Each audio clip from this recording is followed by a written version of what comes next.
Hello and welcome back to another episode of Only a Bag, the guide to Italian travel. My name is Nathaniel Mellor. And I'm Darcy Melton. Thank you all so much for coming back to another episode. We were gone last week. The more eagle-eared of you might have noticed, I guess instead of eagle-eyed, might have noticed that we did not put out an episode last week. After I put out the travel, health insurance, and travel insurance podcast episode, I got sick with the same thing that Darcy had. And so I was coughing and I had a fever, and Darcy was coughing and her fever was subsiding, thankfully, because last week was the week we were coming to the States, which we are here now. And we also had to get ready for Darcy's art fair on this past Saturday. So we unfortunately had to make the decision. We were in like a hotel in Venice trying to figure out if we could record an episode, and we both kept coughing, and I was still feeling really under the weather. I had like just a bacterial bronchitis, so I was having a lot of trouble catching my breath. So it was just sounding like a terrible episode of one of us just like panting and coughing. Yeah, and it was just a cacophony of coughing is all the episode would have been. So we decided that we wouldn't put one out, and we wouldn't, unfortunately, we just didn't have the time to record even just a little short thing that's saying, we won't be here this week. So this is now, I guess, just we're back. We're here. Back. And today, Darcy is going to regale us about witches.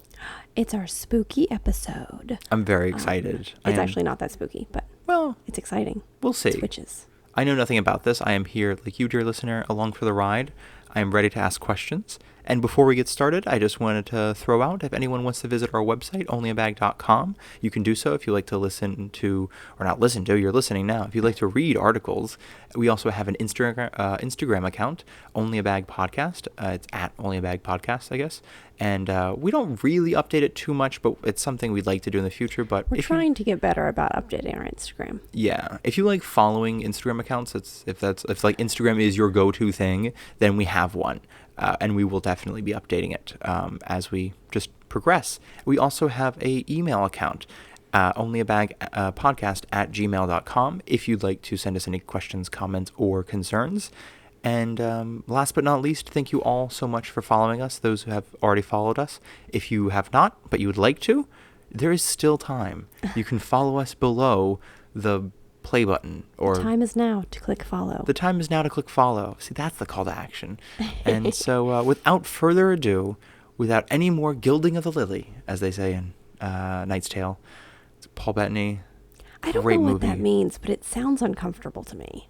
Well, I think it's just supposed to be like without like putting on airs for too long. Oh, okay. I hope, because I've just said it on air. Yeah, you did. So if it doesn't mean that, we have an email address, onlyabagpodcast@gmail.com. You can reach out and let us know what it actually means. Paul Bettany, who is definitely listening to this.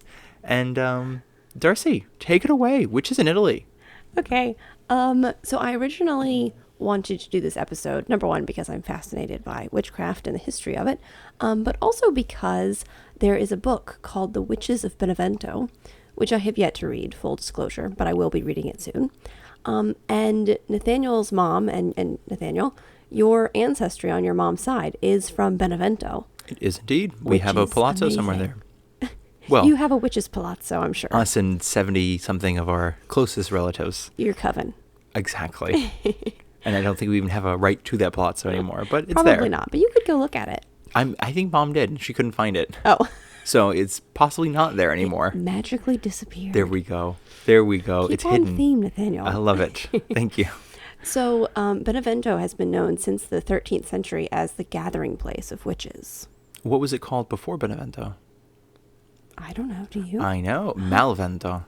Malvento? Yeah, it's called Bad Wind before it was renamed to Good Wind, hilariously. And I don't know why, but last time I looked into it, because I was, when I first heard of Benevento, when I like fourth heard of Benevento, and when I first heard of it, I knew no Italian, but when I heard it again later, having known Italian, I was like, oh, Good Wind, that's interesting. And I looked it up, and it was, I think it was like some cardinal or saint had happened to come through, or maybe some Roman emperor, somebody came through and was like, nah, this isn't Bad Wind, this is Good Wind. And then like they renamed it. I mean, I like the positive spin. Yeah, absolutely. Yeah. I'm not going to go to a city named Bad Wind. That is just terrible for tourism. Sounds like flatulence. It does.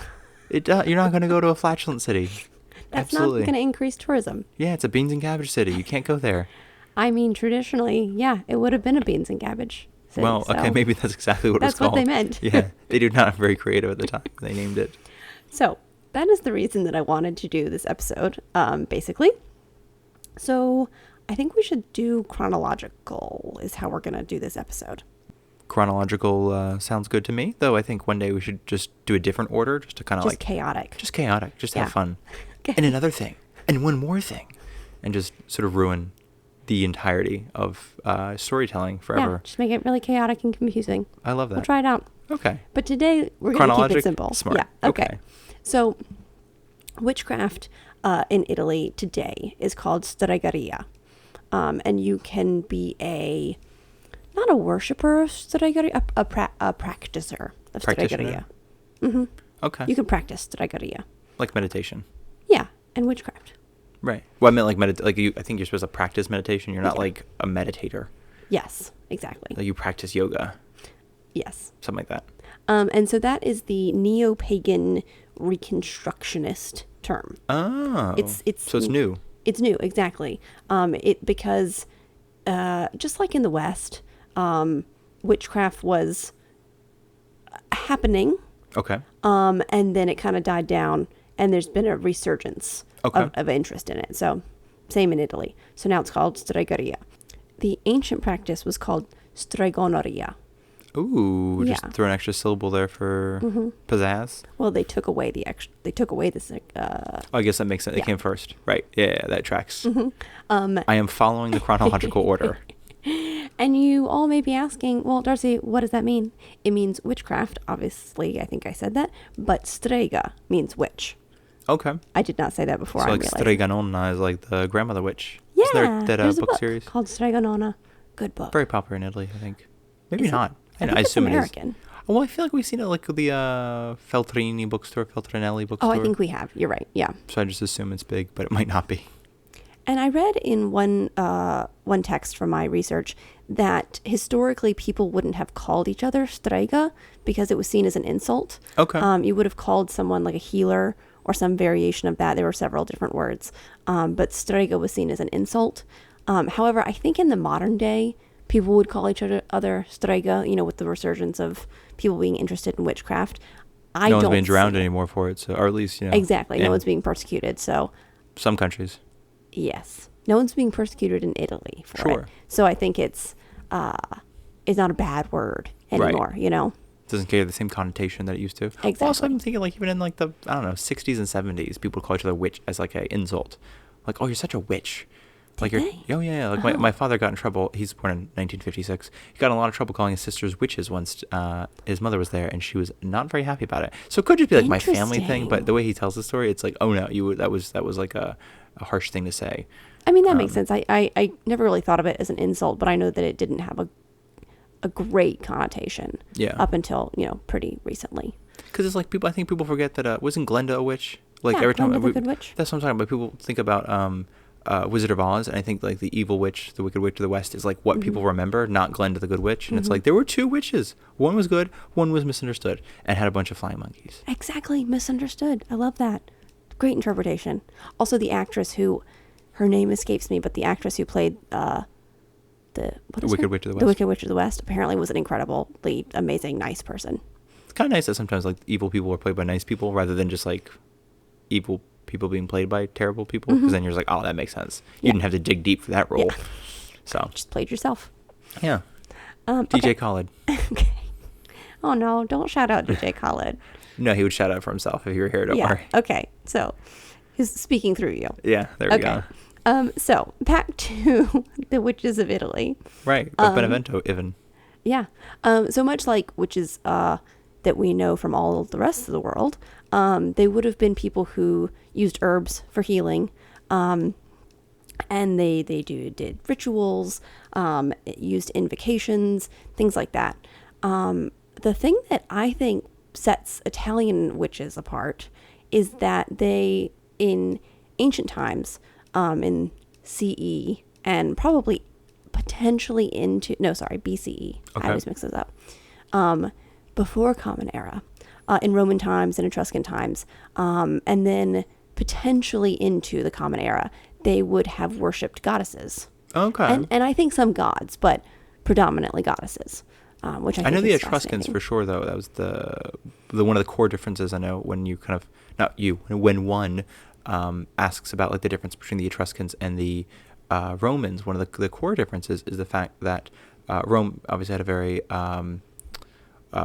what's the word, like male dominated, but like even within the pantheon of gods, it was, you know, Zeus at the top, not Hera, and with the Etruscans it was a female god at the top, not a male god at the top, which is interesting because it just sort of changes the way you might interact with people around you. Totally. Yeah, and I think even within witchcraft, because I mean, I think when you think of like famous, or at least when I think of fame, like in sort of Roman times, you have like the was it the Vestal Virgins, right? But it's not like a. I think it's one of those things, like at the time, it seems like, at least when I read about it was supposed to be like an honor, and then you like read it later, you're like, oh, that doesn't seem like, that seems terrible. That wasn't the compliment you thought it was. Yeah, that seemed awful. So I'm kind of curious, like the difference between the two, but I know that for a lot of Etruscan, for lack of what I guess history is quite unfortunately lost, despite the fact that it was such a wide-reaching empire. It's just gone because, you know, Rome. Absolutely. That's a lot of what I found. And there really is so much, I don't know if I said this before, but there's so much text out there that I found on witchcraft and, you know, also magic and otherworldly creatures, you know, in Italy. And I'm going to get into it, but in this episode, we're just going to be scratching the surface. Talking about witches. Yeah. Mostly. But scratching the surface of witches in history in Italy. Oh, okay. But to your point, I couldn't find very much about witches in Etruscan culture. I know they were there. Sure. And I know that Sure. in Rome, in Roman times, they took on a lot of that ideology. But I couldn't find any specifics on Etruscan witchcraft. Interesting. I mean, it could be something too that I am wondering if it's just simply not out there. Like just that information, unfortunately, is Just wasn't yeah, or it may have been recorded but was lost to time. or recorded but in a way that was not like permanent. Yeah. You know, I mean, as you mentioned, it's lost to time, but just in a way that's like burnable rather than Exactly. not burnable. Yeah. No one's carving it on the side of the Pantheon, basically. Yeah. Which, hey, that'd be something to consider. Just put some spells there. Yeah, why not? So I just want to list a few of the goddesses because they'll come up later. Some of the goddesses, major goddesses that witches would have worshipped. Diana is the main one. Some modern day witches and people, historians, consider her to be, what do they call her? The queen of witches. She's like the head lady of the witches. Okay. So Diana, Herodias, Hecate. Yeah, Who I think it's I say wrong. Hecate. I don't know how we would say it in English. Like in Italian, it's Hecate. Hecate. Yeah, which I feel like sounds more normal. They don't have the H. I don't think we call it like maybe people say Hecate, but I don't know. Yeah, Hecate I don't know. sounds. I'm gonna call her Hecate without the H because Hecate sounds weird to me. Hecate. Yeah, and Hecate is her original name. So Well, there we go. all right. So Diana, Herodias, Hecate, Cybele, Isis. Cybele? Is that Cybele? Cybele. Okay, but I think in English is it Cybele? Is that? Is it? Pretty sure. Everywhere I read, even in English, it was Cybele. Really? Okay. Isis, Mephite. Okay. Yeah, I think I'm saying that right. Pan and Bellona. So Pan is the god, not goddess. Yes. Okay, so some of these are like. They're not all goddesses, but majoritively. Sorry. Okay, they're I thought this was goddesses. like all the goddesses they worshipped. Okay. And there are others, but those are like, you know, the major Did you ones. find out too, like it's an interesting mix of cultures or religions. Oh, totally. And we're gonna get Like Isis seems like an interesting thing to be worshipping in Italy. Yeah, I think I didn't write down everything because there's so much, but obviously Isis is Egyptian. Sure. And we'll get into it later, but Herodias has people have conflicting opinions on where her placement came from, like why she's in the pantheon. Okay. And some people think that she is the Jewish princess who is in the Bible. Oh. And she was around during the Interesting. Roman Empire. And Isis obviously was before that. I believe so, yeah. Like pretty far before that. But yeah, they just, a lot of this comes from the Roman Empire times Yeah. the knowledge of which goddesses were worshipped. So I think it was just that they were taking on Different lots of things, different okay. cultures and Because I know that like there's usually, I mean, because a big resurgence in the like during the Romanticism, like the what is that 1500s, I guess. But there's I think where basically a lot of artists were recreating, like were painting, but they wanted to recreate. I know Pandora's Box was a big one that they were like reimagining what that could look like.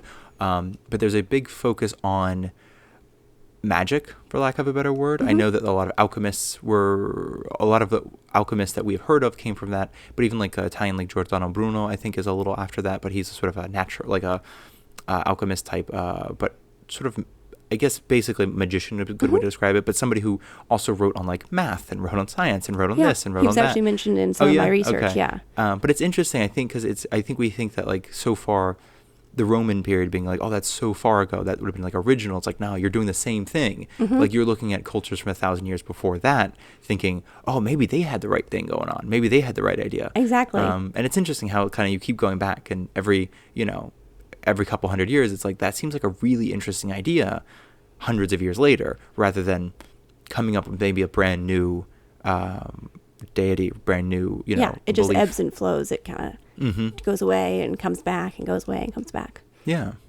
Okay, so continuing into the Roman Empire, obviously we know that they were polytheistic.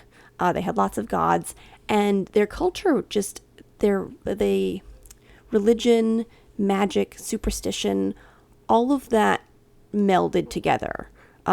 Not quite like we have it today. I think we're a little more stilted. Today, you mean who? Us, Americans in 2024, or people in 2024. Well, like, I mean, just I guess for clarity, like, so you're talking about witches, or you're talking about like Just regular people. I just feel like, oh, you just mean like in general as a group of people, Romans Yes. back then were a little bit more open to sort of mysticism than we are today. Yes. Okay, Yes. got it. Okay. so people worshipped gods and also believed in magic and also were very superstitious. Okay, Where I I think understand. today we often put religion to the side, apart from magic and apart from superstition. Even if we hold all of those things as individuals, because we contain multitudes, I think they don't necessarily flow together in the same way they did. I can see that. Romans. No, I mean, like, I think also, like, I'm wondering too, like, today, people might say, like, that's a miracle, like something, like in the Bible, like, that'd be a miracle. And it's separate of mysticism, or it's separate of magic, it's separate of any of the stuff, like, basically from the Roman Empire, which might have been like, no, of course, a miracle is intertwined with mysticism. Right. It's intertwined with magic. It's something you can study. It's not something that's, separate, potentially. I don't know. But it's an interesting, I like the idea that, definitely more stilted these days. Yeah, at least that's my interpretation, or my opinion.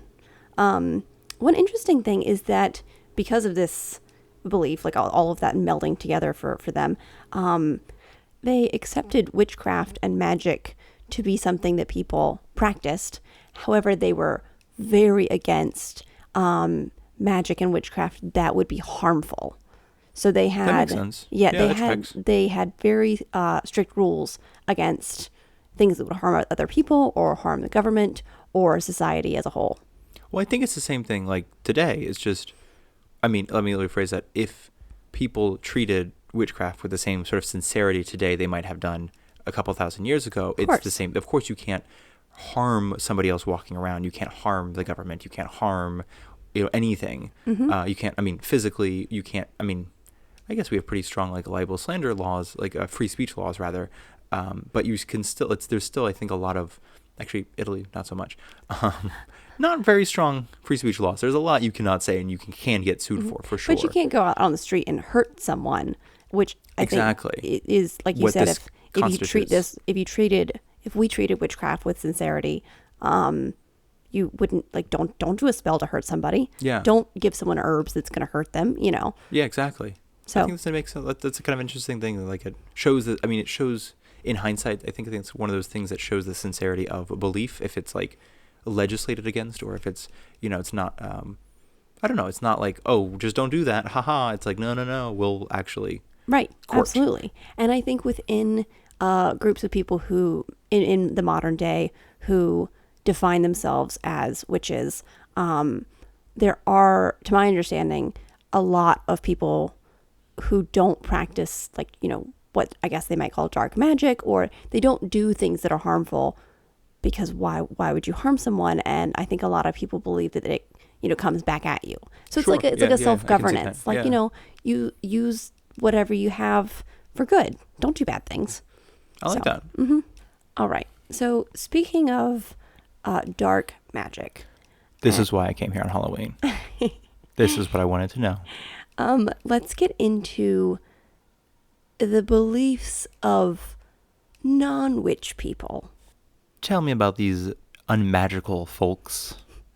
I guess I shouldn't say the unmagical people, because maybe The that non-believers. feels like not a choice. Although I feel like being a witch is a choice. Anybody can be a witch. I Try feel it like out. so far what you told me, like, is just incantations and spells and herbs. Seems like something you And can study up. rituals And and rituals. putting out good energy into the world. That seems pretty straightforward. I mean, it feels like things you can study for. Oh, you know what? Something I think I didn't say is that a lot of the general beliefs of witches, at least in ancient times and into the common era, was a worship of nature and the earth, and Makes sense. appreciation Okay. Sure. Yeah, of yeah, yeah. that, and a belief of energies. Like putting. I guess some people did practice magic that could be hurtful. So good energies, bad energies, things like that. In a very generic. That's an overview of some of the beliefs. That makes sense. forgot to I think mention that's kind of straightforward. I mean, kind of a little bit like, not to equate two things, but it's a bit like praying, like most for people pray for sure. good things, but then there's a small subset that are like, well, I'm going to pray you get hit by a truck. Yeah, for sure. Absolutely. That I feel like those things are very equal. Yeah, that's what it seems like. Just different religions, but same feeling. Same. Same. Okay, so these non-witch people who were against witches. Do you want to guess who they were? It's definitely the Germans. Okay, one of them was a German. Okay, fair enough. But in Italy, Oh, sorry. it was the church. Oh, well, that's an easy one. I could have guessed that. I don't know what I was thinking. I was thinking like they came from Germany. I don't know. No. Because I think you mentioned something about Germany off mic before, and I was like, it's the Germans. They came back up into the conversation. No, we'll get If into you're a German the, witch, I apologize. Yeah, we're not talking about you. If you're a German witch, you're doing amazing, I'm sure. Potentially. If you're hoping for bad things, you should probably cool it. Yeah. Hopefully you're happy witch. Okay, so we'll get into the one bad anti-witch German guy in a little bit. Okay. But chronologically is how we're going today. I love it. Okay. So the church, right. So the the villain church. in pretty much everyone's story in Europe Yes. and outside of Europe. So we talked about what we know of witchcraft in ancient Roman times. We really don't know that much about the Etruscan times, but we're going to hop to the Common Era. And the earliest written information we have from that time period is from Saint Damasus, who I always want to call Damascus. Sure. But that's no, not his no, name. see. No, it's Damasus. He was at the time the Pope. He wasn't Interesting. sainted yet. So he was the Pope. And he got together with a bunch of bishops in Rome. And this was around the A 300s. synod of bishops, if you will. I Is just what learned it that is? word Synod? too. I know. It said it in my research, and I was like, I don't know what that word means. And I looked it up, but I purposefully didn't put it in my notes because I didn't want to confuse myself. Or the listeners who Or don't know what listeners. synod is. Yeah. Which is a group of Roman Catholic bishops. That's why, yeah, okay. That's why I wanted to use it, just because you just told me what it was like an hour ago, and I'm like, wait, I can use this SAT word I just learned. Okay, so he got together with a synod. I feel like it's weird, though, because you have to say, like, a synod of bishops, and that's redundant. Right, it's like ATM machine. Yeah, exactly. But it's Thank like you. sometimes like people like, it's my PIN number, and everyone's like, you mean your PIN? I'm like, right, but if I just said PIN, you might not understand what I'm talking about. I definitely say ATM machine and PIN number. Yeah. So, No one says pi number, which would be easier, yeah, you know? but very confusing now. It's super confusing. Okay, so Saint Damasus Yeah, hit me with it, is sorry. together with the bishops, and this is in roughly the 300s, and so this is a translation from Latin of what they said. Okay. Those women who, deluded by demons, were carried by night on animals and sailed around together with Herodias. And those people would be excommunicated. That sounds actually kind of cool, though. Doesn't it Sailing around at sound night, amazing? packs of animals, chilling out with Herodias. Yes. There's actually, I recently learned about, I'm an oil painter, y'all, so I get like a lot of Instagram recommended painter things, which is great. And I recently learned about several, maybe it was a theme in art, and I cannot tell you exactly what time period it was, but of women depicted as, the typical crone style witch, an old woman who was like cackling and wrinkly, and they would give them, horrible sort of twisted faces, riding backwards on a goat. Interesting. And that meant that she was essentially like, or this character was like a a Satan worshiper, basically tantamount to a demon. She was a witch.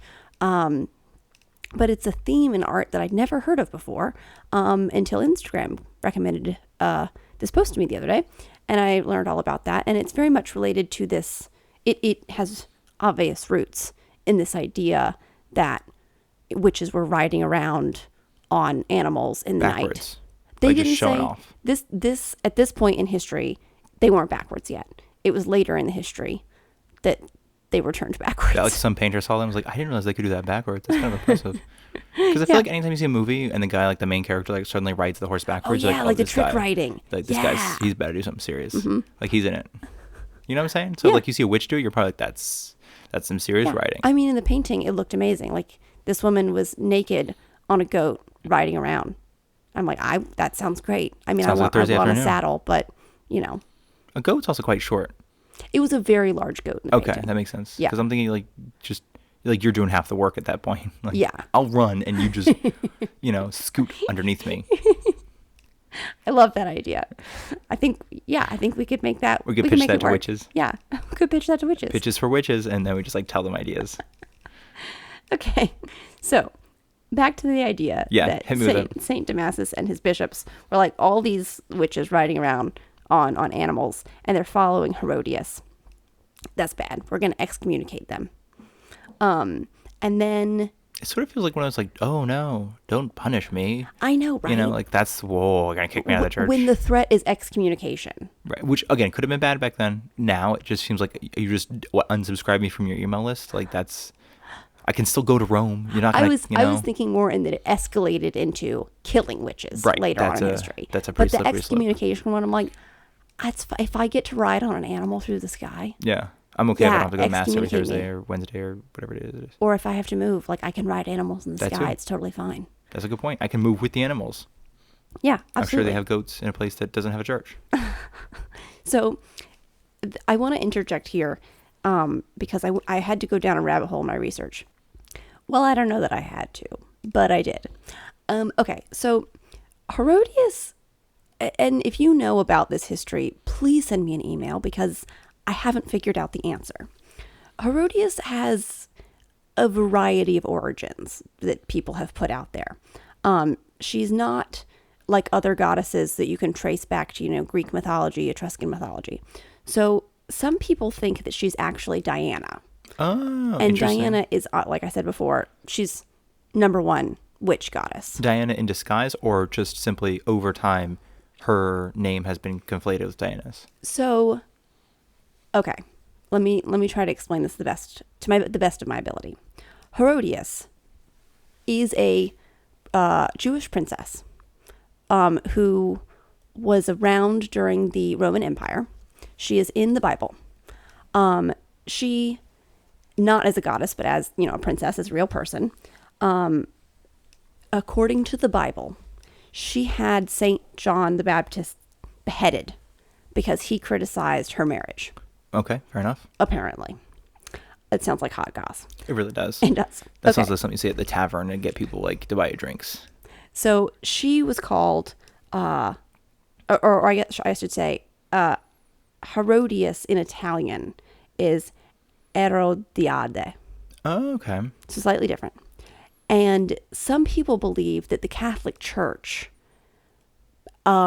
equated Diana with Herodias because she was like a, quote, like bad guy in the Bible. Okay, bad girl, but that doesn't have the same ring, I guess. I know, but like bad guy. Bad She's woman. a bad guy. Yeah, I like that. I think actually some of my research said like wicked woman. Love that. Was maybe a translation of it. And so according to some people, the Catholic Church was like, a lot of people are worshiping Diana. There's a lot of these witches out there. They're doing stuff we don't like. We're against them. They're riding animals and healing people potentially, if they're actually practicing witchcraft. So we need to equate their goddess, Diana, with a bad person so that other people will persecute them. Interesting. Okay. So Diana. It's like a dream team of people just lying. I love it. Exactly. So Diana is similar to Herodiade. So there's an idea that basically, there's Hera Diana, and then they changed that to Herodiana, and made, because that sounds a lot, Herodiana. Okay. Herodiade sound very similar. Bit of a stretch, but I'm loving it so far. I know, but there's an idea that they were trying to meld these characters because Sure. there's a goddess and a real person, And also Hera somehow just got slipped into this one. Exactly. So there's an idea that they were trying to squish these people together to make her seem bad. Does that make sense? But choosing two just not bad people. I love that. They're like, Yeah, I know. But I love this. There's the Catholic Church. They were making some choices. There's another idea that the name Herodias just comes from the combination of Hera and Diana, and they just changed Hera to Hero, and Diana to Dias. So, but both have holes. Both theories have holes. Yeah, both are basically fishing nets of theories. Yes, but I find it interesting because of the pantheon of gods and goddesses that, which is purportedly worshipped in ancient times and then into the Common Era, this seems to be the only goddess who doesn't have clear origins. I just find it fascinating. But my understanding is she's not a goddess. She's just someone worshipped. I guess so. I thought of her as a goddess. Like in the sense of, I don't think she's part of the Roman pantheon. And unless she has Greek origins, she's not part of the Greek pantheon. Oh, so you could just worship anybody. Yeah. Ah. Sort of kind of what we do as people, I think. That's a good point. But I don't think she was living where these people were living. So. Well, no, but it might be. Again, I don't know her. I'm just, guessing here. But if she had done something that was recorded and then later found, it could have been like, wow, look at what she did. And then it becomes like a symbol of worship. Just sort of like, we don't necessarily worship, but there's a lot of times we'll rally around somebody for an action they took that we all see. That's true. I'm now finding more plot holes in the story of Saint Damasus. Because I'm like, oh, if she's a goddess, I could see you can make up a story about her flying in the sky with animals. But if she's a real person, and I think she was living in Jerusalem, and you're over here saying, oh, there's people flying around in the sky with her. I'm like, they're not. She's in Jerusalem. She's not there. I know. So well, I'm wondering, because I'm also kind of curious if there's, like I know in Greek mythology, Eros is the goddess of love, or god of love, goddess of love. But I'm wondering, like, that kind of sounds a little bit closer maybe to naming rather than Hera. I don't know, but it's one of those things. It's because also Hera is Greek, so rather than naming, like, using the Roman name Juno, they use the Greek name Hera for this. So it's not that it's one of those things. I don't know. Sometimes I know that some of these, like, when you and I especially look into the origins of some things where they try to find out the name of a town or a city, and they're like, well, it could be a typo. Like, we're not really sure. Yeah, they and just make stuff up. That's kind of stuff. It's like, I get it, because we do the same thing. We have portmanteaus, and we have just, words smashed together, and in English we verb things a lot. So we kind of just, throw an ing at the end of something, and it confuses people who don't speak English natively. So I think that could be or I'm not surprised if they're like, they had their own little, like, tongue-in-cheek origin story for this, that's like, that's exactly where a name comes from, but sort of lost to time. Exactly. But okay, so moving on from the dubious origins of this name and Saint Damasus and his bishops and their lies, let's hop so we're going from the 300s to the 900s, and the canon episcopi. That's a hard word to say. Okay. Essentially, this was a how-to for bishops when they're dealing with witches. Okay. Little book of how-to. Basically, it's take them in for the night, feed them, give a nice warm bath, something like that. Well, it was like the what Catholic you do if you Church, found like a stray pet. Okay, so this is more like it's the opposite of that. The rack and things like that, Spanish Inquisition type thing. Okay, very cool. And also like how to identify them and how to interrogate them, how to find out if they're witches. So this is like ironclad, researched, researched. For sure, not made up at all. Yeah, got a bibliography in the back that's just super long. Totally nice. Yeah, well researched stuff. And there again, they mention Diana as the main goddess that was worshipped. So, interesting. just fascinating. So at least there's some, like... Some continuity. Yeah, exactly. At least. Some continuity of what they're actually, what's going on. A lot of what the Catholic Church did was just lie about people they thought were evil and made it stuff up, except for the Diana part, which was pretty consistent. You got to be right once in a while, you know? Yeah. Clock, what is that? Broken clock is wrong. Or no, broken clock is wrong more than once a day. But broken clock is right twice a day. So it's kind of like that. Yeah, but with exactly. churches. So now jumping to the 1300s, basically all of this has been built, socially, culturally has been building to people persecuting witches, just socially. Very much the same as it happened in a lot of the rest of the world. I think a lot of us are familiar with what happened in Scotland and the UK and here in the US with, the Salem witch trials. People just built up bad will against people they believed to be witches. That is true, yeah. So the first witchcraft trial in Italy was in Milan in 1384.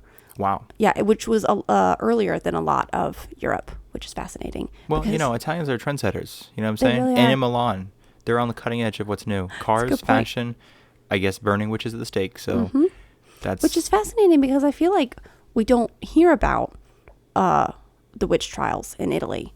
And they were some of the earlier ones in Europe. And they were brutal. They really don't know how many people were killed after being accused of witchcraft. It could be in the hundreds, but it also could be in the thousands. They didn't record it, which is horrible. That's too much work, right, for the church? In Scotland, they were meticulously recorded. Really? Yeah. Huh. Which is equally horrific. It's just it's sort of like bad. if you're going to, recount your sins for later. Thank you for the information. Yeah. And so I'm not going to get into all of the trials, but the first one was in Milan in 1384. And it was, the trial was of two women, Sibilla Zani and Pierina de Bugattis. So they came forward with this story of a woman called La Signora del Gioco, who was,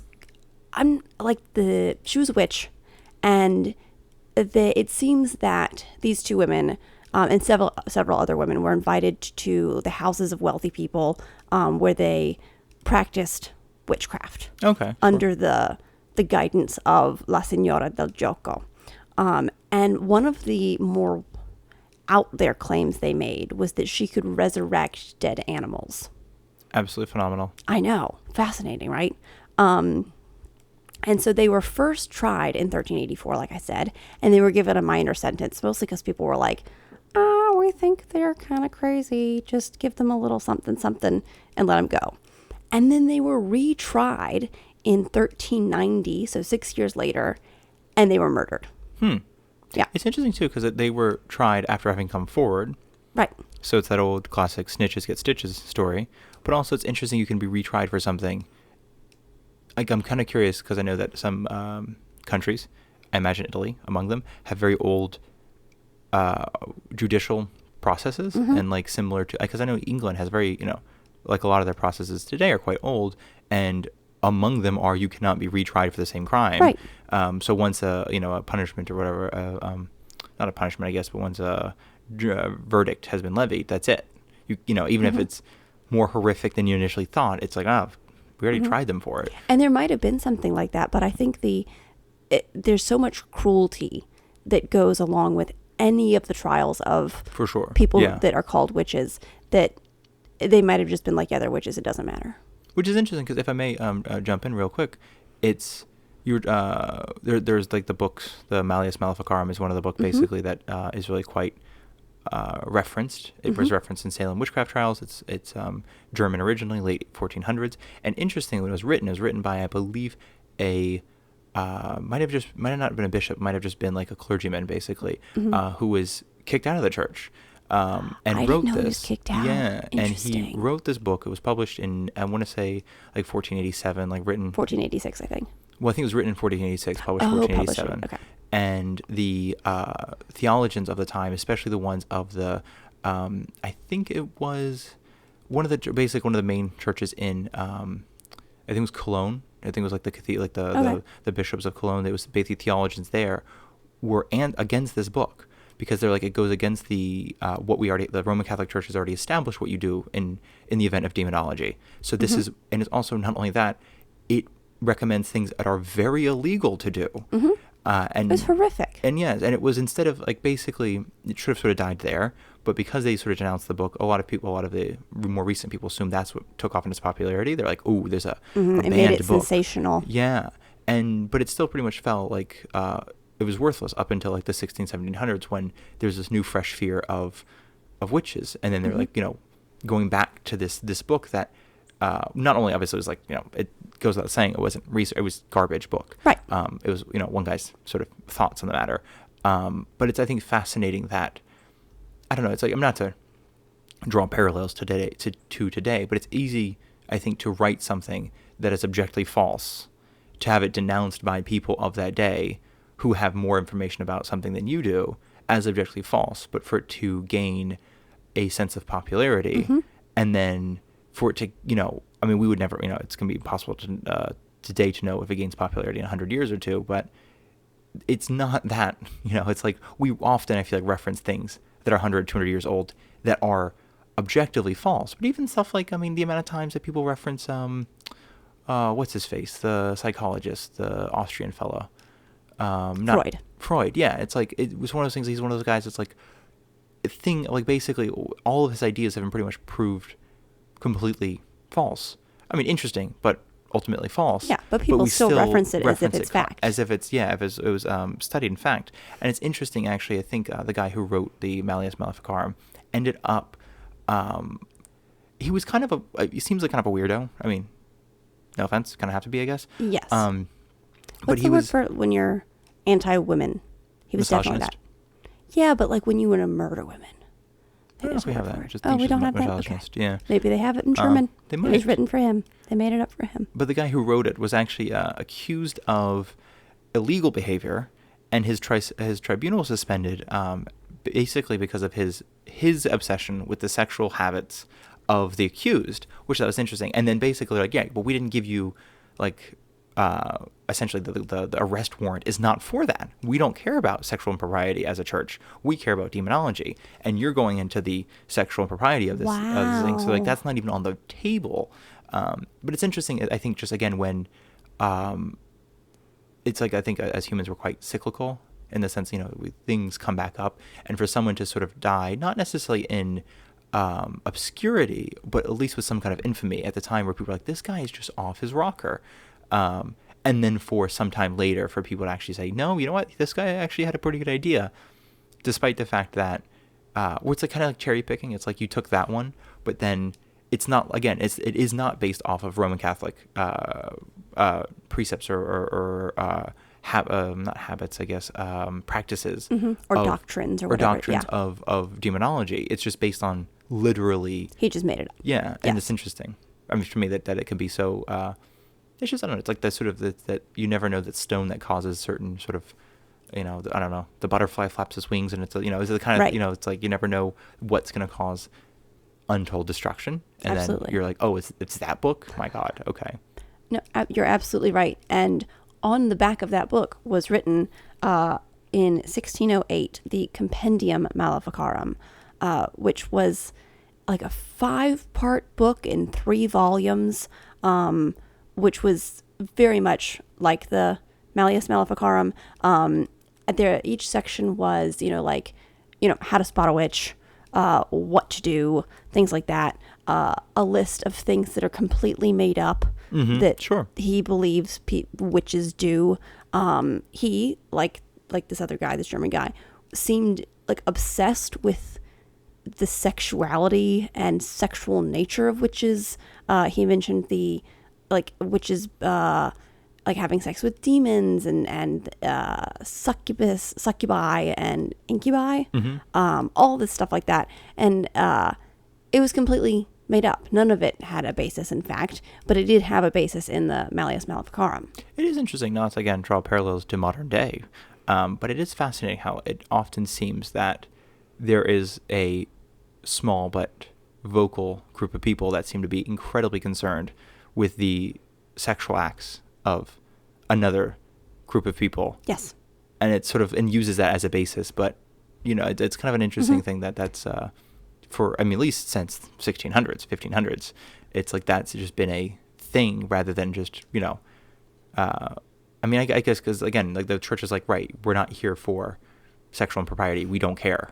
We just care about the demons. Yeah, there could be a civil court for that, fine. But it's like, if we were called here for demonology, this is not demonology. Mm-hmm. It's kind of a fascinating, again, cycle, parallel, just interesting. Mm-hmm. It is. And in this case, horrible. These trials lasted an insanely long time. I mean, they ebbed and flowed. It wasn't like there's a trial every day, even every year.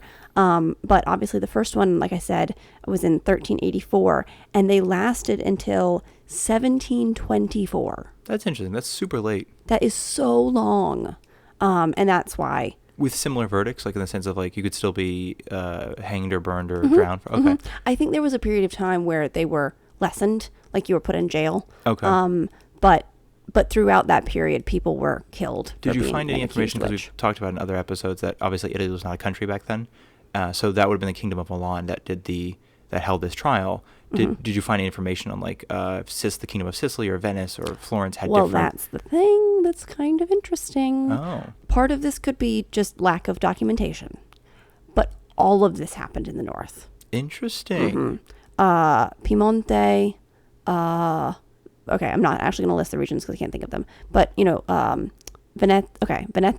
Venezia, yeah. Veneto, which is Piemonte, the area of Turin. Piemonte, okay. Piedmont, I guess, for anybody speaking English. Mm-hmm. They were all in that region. Okay. Well, that's because something we've talked about, too, is the South has a much more close relationship to witchcraft, I think, currently, today. And not in a way, but again, as we've talked about before, in a way that is still very like offhand, if that makes sense, like very. It's like very natural. Very natural, yeah. Like just intertwined with everyday life. Rather than like there's no. There could be pageantry around it, but I meant more like it's not like, oh, I'm a witch and I'm going to do this spell. It's like more just like, yeah, you got a headache, evil eye, or we have different hand signs to keep to ward off evil spirits, or exactly. And I think I'm curious too if it just wasn't as, because a lot of this, I know that at least when I was reading for the Malleus Maleficarum for a while ago for something else, it was trying to encourage civil courts, or not civil courts, but I still guess criminal courts, but like a local court, rather than like the church sending somebody to be the judge. It was sort of like trying to be like, no, we're going to do this on a grassroots movement kind of thing. And it seems like, again, some regions might have been a really bad place to be a witch, and other regions seem to be more of like a no one cared, or at least it wasn't a problem. Mm-hmm.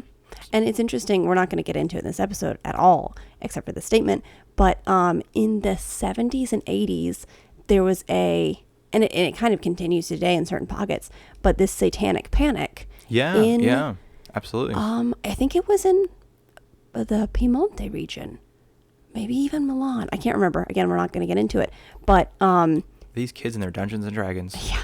There were actually groups of people who claimed to worship Satan. Sure. And who did do crimes. And there were way more people who accused people of Satan worship and being possessed by demons and stuff. There were way more people accusing innocent people of it. And it just went wild. So I don't know what's happening in northern Italy. But it's something in the water, for sure. There's something in the water. There's something in the air. But there's something in the air near us, in our neck of the woods as well, but in a good way. Because there's witchy things that people just do as regular, like they don't think about them as they think about them as actions, but they're just very commonplace. Sure, yeah. Like, for example, I was talking to a friend recently who listens to our podcast. Shout out to you. I'm not going to name you because I did not ask permission, but I hope it's okay that I share this. I asked them, do you know any witches, in locally, some local witches, a local coven, if you will. Exactly. I'm always looking for my coven. And they said, no, but I could take the evil eye off of you, and my dad can, he's really good at it. And my mom. I like that. It's like a little family of practicing witches. Yeah. And they were also like, also I use like herbs to make me feel better and teas and things, but that's just, they were just like, that's just what you do. And I feel like, I don't know, my Western mind, knowing people who've kind of recently discovered their interest in witchcraft, consider that witchy. But to this friend I was talking to, it's just part of their life. It's interesting too, just on that herb one, especially because I think some things like color our opinion for sure, in the sense of like I know that like my mom is very not like, I mean she's very much like into tinctures and into like not even tinctures, I guess is a good way like to put herbal it. remedies. Yeah, like herbal remedies. I mean, even when I was growing up, like she was very much the parent to be like, let the fever break on its own. Like, don't take Tylenol, don't take kid Tylenol, don't take things for the, I mean, it was like bacterial. She's like, you should take antibiotics, but it was viral. There's like nothing you could do. So it was just like, you gotta take olive leaf extract. So moving to Italy, obviously, where there's a lot of olive leaf was a very big thing.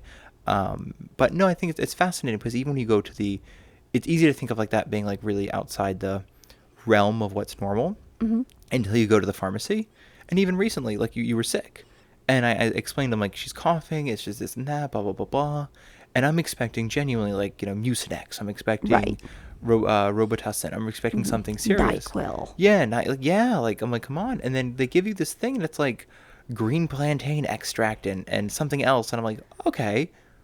But like, there's medicine somewhere too, right? Like, this isn't it. This is just herbs. But I realized too with everything, like anytime like if I have a skin issue or if we have any like every time we go to the pharmacy, even it's like everything they give you at first is always a the first step is herbal. Yeah, herbal thing. And part of it too is it's difficult to like overdose on anything herbal. So they're like, it's very safe giving it to you. Depending on the herbs, but yeah, the ones from the pharmacy, yeah.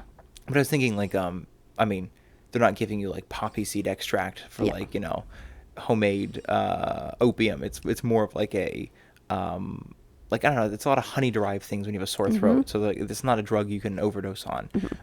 Or something like that, something along those lines, the green plantain, whatever it is. But even so, like even with the vitamins, like in the States, like, oh my God, you can get a vitamin C 1000, vitamin C 2000, you could like load up when you're feeling ill. But then you go to the pharmacy and it's like vitamin C 150. And I'm like, wow. So how many of these am I going to need to feel well? Because I need the whole package.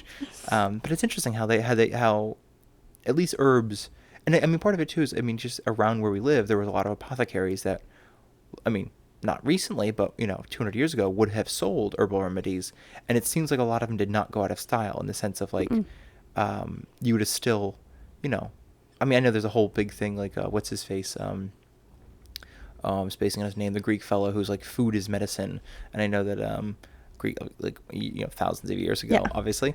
But I think that's like big in Italy too. Like, watch what you eat, watch what you this, and watch how you eat. And and there's also all kinds of superstitions. There are, I want to preface, there are well-founded notions of what food can do to your body, good and bad, which are, what's the word? My goodness. But it's like, so you can give me a hint. When you're feeling ill and like chicken. Psychosomatic? No, it's like a founded, like, tomatoes are good for this thing. Eat more tomatoes. Or, okay, there's sort of like that general knowledge, or it's like, I think it's like that, like a home remedy, maybe, is kind of it, but that seems reductive. But that gets my point across. So there are a lot of those, but then there's also superstitions around certain foods. Like black pepper gives you hemorrhoids. That's a big one, yeah, which is really weird. I don't understand how that, like, I think we looked it up and it was the other way around. It's actually the opposite, yeah. Yeah. But there's also like all the digestive bitters, which are herbal concoctions, whether they're, like fennel singularly, like one herb, or multiple herbs. Yeah. We actually just saw that ad. Now that we're in the States, we just saw that ad on TV about like, if you have an upset stomach and you're having trouble digesting, there's this like thing you can take, and then it's like 20 different herbs, and I'm like, you did not just take like the Italian digestivo or the French digestif and turn it into like an American drug, basically, is what it looks like, and act like you discovered it. Yeah, was kind of the vibe. Yeah, it's kind of interesting. But it gives me like airs of like kitchen witch, Sure, yeah. But it's just regular stuff that people do and don't really think twice about, So I find that fascinating. And also there's, all of the hand signs and superstitions that people do. The men touching their balls, whatever, sorry, that was crass. But touching their genitals when an ambulance goes past. Yeah, it's an ambulance, a nun, or a hearse, I believe. I love it. And I don't think no one we've talked to can tell us why, but it's something that everyone does. All the guys do it. Yeah, and that doesn't seem to be a South thing either. That seems to be throughout Italy thing. Mm-hmm. So it's an interesting. Well, there's that, and there's also the one you saw recently was new to me. Yeah, it's called like the bull's horns, the horn of the bull, horns of the bull. I think here we call it devil's horns. Do we? Yeah, here in the States, I mean. It's the I'm just going to describe it for everybody. So pointer finger up, pinky finger up, and then you're holding your two middle fingers with your thumb. Yeah, which is like sort of like the classic rock on symbol. I think it was Ronnie James Dio of Black Sabbath. Black Sabbath. Yeah, when Ozzy Osbourne was the front man, he used the peace sign, and apparently to like connect with the audience. And Ronnie James Dio also wanted a hand sign to connect with the audience, but didn't want to steal the peace sign, and so he used what his grandma would use. His grandmother's Italian. And his grandma would use this hand sign to ward off the malocchio, the evil eye. Mm-hmm. And it was the basically the pointer and the pinky finger. But he has it up, and typically it's used down. Sort of like that classic horseshoe thing. Like sometimes some cultures will have a horseshoe pointed up to collect the luck, and sometimes it's pointed down to sort of... sometimes it's like to protect, but sometimes it's a kind of like... It's like so the evil... falls off the edges. Yeah, it falls off the edges. I think, and then one of my mom's neighbors was using it. I think my mom asked if like her son had a fever, and she responded sort of like, oh, thankfully no. But with both hands, she was sort of driving her pointer finger and pinky into the ground as if to like put a stake into the ground. To kind of like, no, it ends here. I'm cutting it here.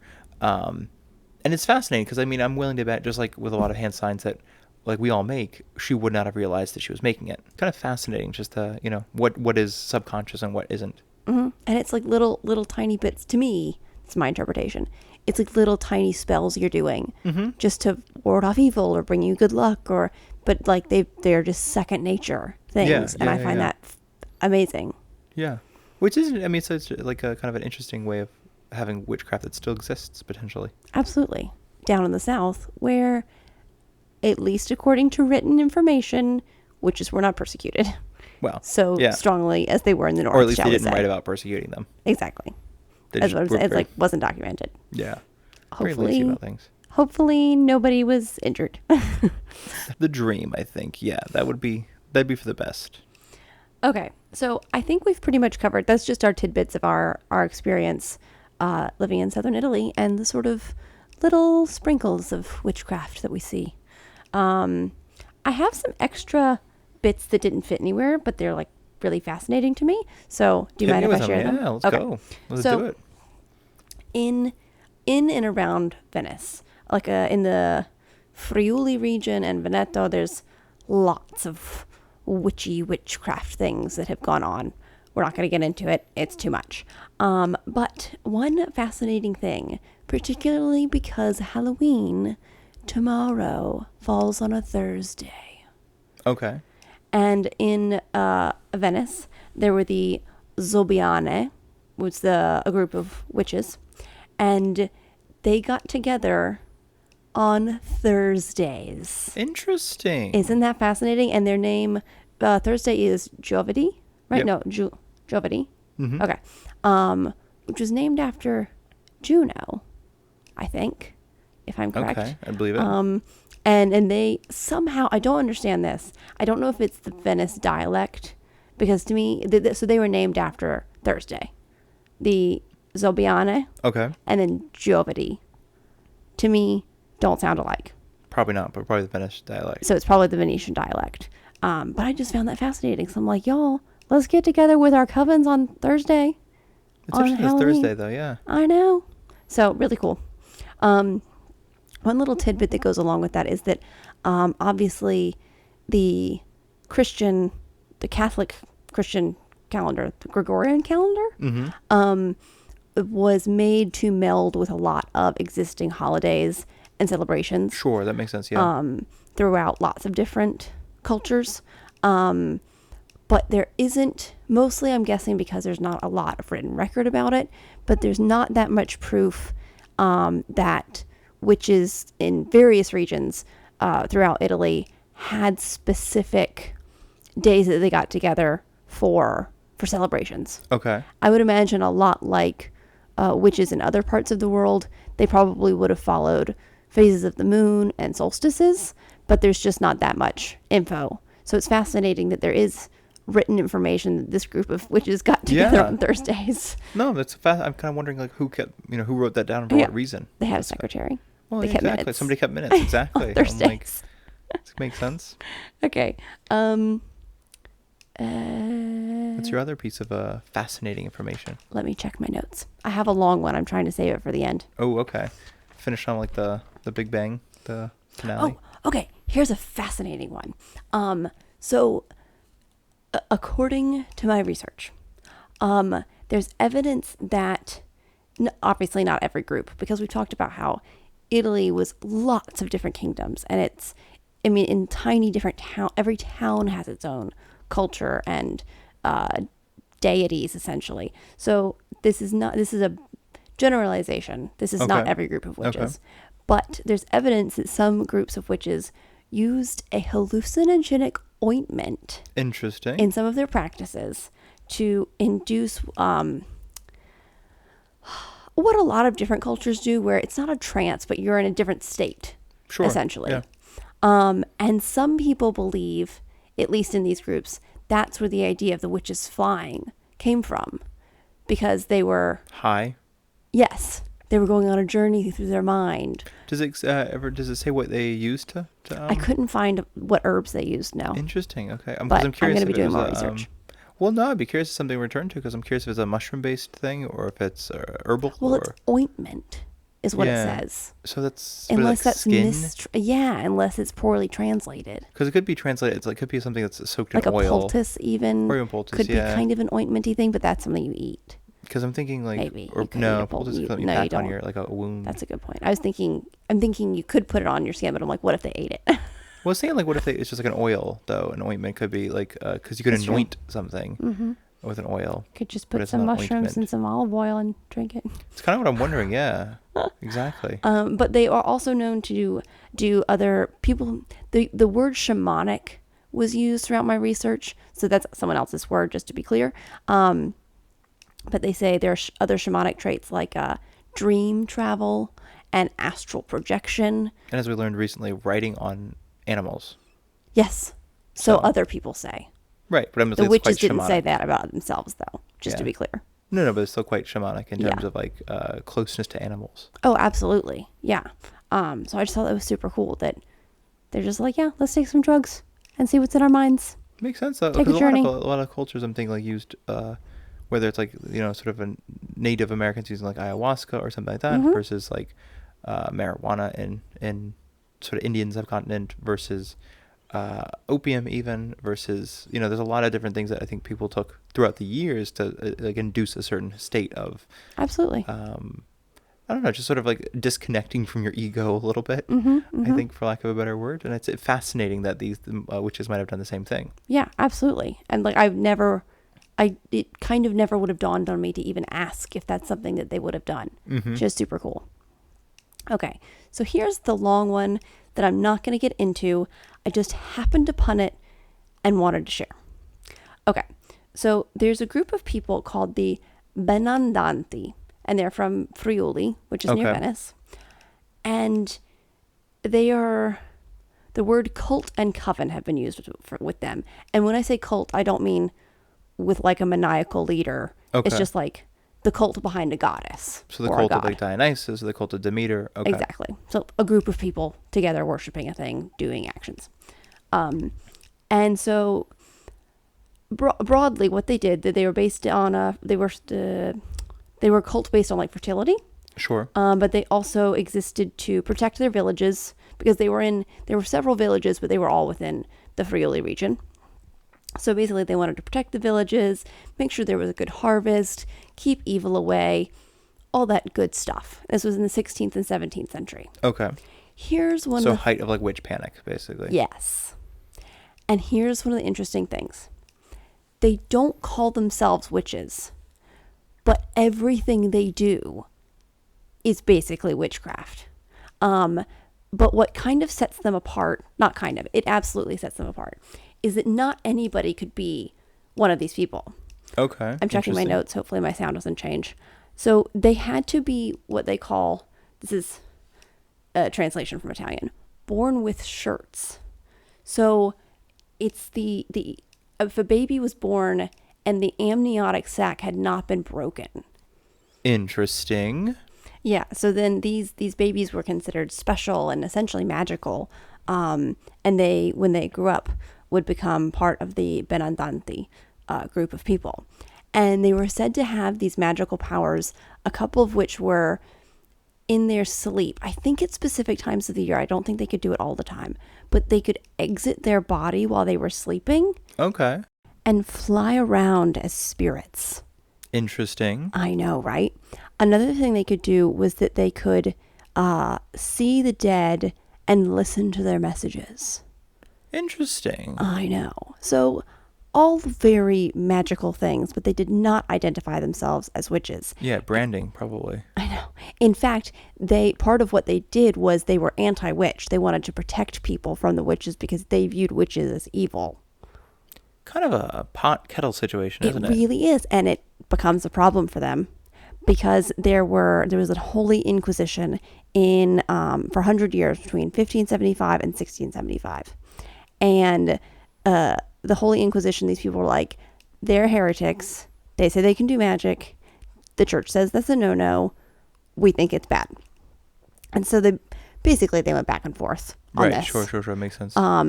And without going fully into it, by the end of it, so they tried to make a clear distinction. They're like, no. We are Christian. We believe in God. We believe in Jesus. We are against witches. And also we're magical. Okay. And the Holy Inquisition and the church were like, we don't buy that. We think you worship Satan and you're bad. So this went on for 100 years. And by the end of it, the church was like, yeah, we're not cool with this. And basically excommunicated all these people. Interesting. I know. So weird But it also story. sounds like a group of people that's never heard about the whole enemy of my enemy is my friend kind of situation. Because it also sounds like that kind of group of people who sort of, I don't know, it's like we are both viewed as an enemy, but you're trying to kind of like sidle up and be viewed as a friend by the enemy. So instead of like you and I creating a united front, instead you're willing to turn on me, sell me out, and not realize that you are absolutely going to be next. Right. And it's kind of it seems, again, we were talking about earlier about like this is cyclical, but it seems again it's like you could have gained so much more by not doing that, but instead it's sort of like you kind of basically turn over your only allies to the church. I know. Fascinating. Kind of a crazy, yeah. They have a crazy story. And then they ended up dying out, or what happened? I believe so. Yeah, I think essentially or rather they ended up dying the belief out. ended up dying out, not so much the people. Oh, you know what? Sorry, I forgot about this part. So one of the things, speaking of the enemy is my friend, they were obviously popular in their area, and people thought they were, obviously magical and very special.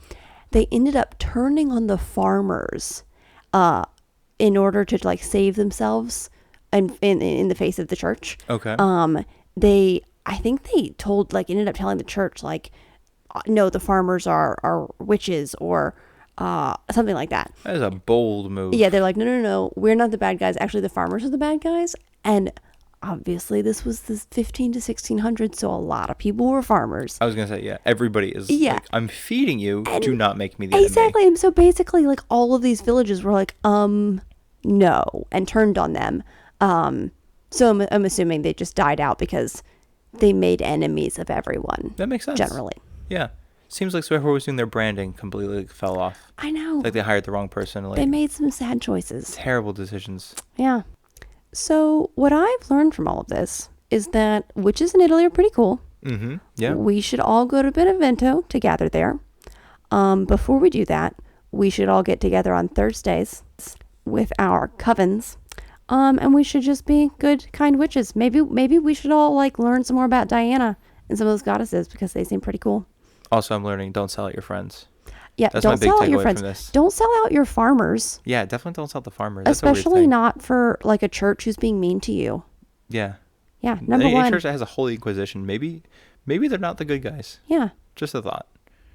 So that's what good- I've learned good from lessons. this whole podcast episode, which has ended up starting about witches and ended up being about, well, witches and Being kind to your friends. being kind to your friends. Is that what we ended on? I love I that. think so. Fantastic. So that's been our spooky Halloween witchy episode. Happy Halloween.